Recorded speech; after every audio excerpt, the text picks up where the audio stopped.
Le M23 suspend le contact direct avec le gouvernement congolais pour 48 heures. C'est la conséquence directe du nouvel accrochage sur la ligne de front entre la rébellion du M23 et l'armée congolaise dans la nuit du lundi au mardi. L'incident s'est produit près de Kibumba, à une quinzaine de kilomètres au nord de Goma, et aurait fait un mort et 2 blessés dans le camp des rebelles. Un accrochage qui intervient au moment où les deux camps négocient une sortie de crise à Kampala en Ouganda. Un incident qui fait réagir la branche politique du mouvement rebelle. Nous demandons la condamnation de cet acte par la communauté internationale. Nous réclamons que le gouvernement se retire des positions en 48 heures. Les actes de ce soir sont lourds de conséquences. Le M23 considère que nous ne pouvons pas parler et nous battre en même temps. Le M23 veut prendre à témoin l'opinion internationale sur ce qu'elle considère comme un manque de volonté de la part du gouvernement de Kinshasa.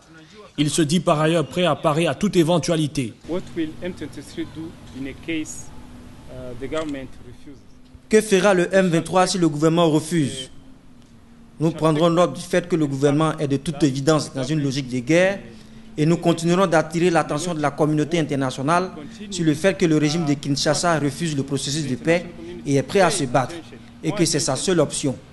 Mais le M23 reste attaché au processus de paix et nous espérons qu'ils écouteront la voix de la raison.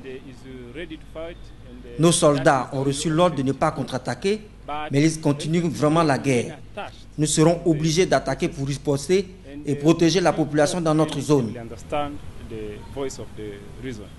Les négociations sont importantes. Nous n'avons pas mis fin au processus de négociation. Le contact direct, c'est le thème que j'ai utilisé. Le contact direct avec le gouvernement est suspendu pendant 48 heures, ce qui est différent des négociations. Les négociations représentent l'ensemble du processus et le processus existe toujours. Mais nous allons passer par un médiateur pendant ces 48 heures. Depuis mai 2012, l'armée congolaise combat le M23, constitué d'anciens rebelles majoritairement Tutsis, que Kinshasa présente comme le bras armé de Kigali et Kampala dans leur volonté de faire main basse sur les richesses du Kivu. Des accusations formellement démenties par les deux capitales voisines, dont l'une, Kampala, offre actuellement ses bons offices pour la résolution d'un conflit armé qui continue d'endeuiller l'Est de la République démocratique du Congo.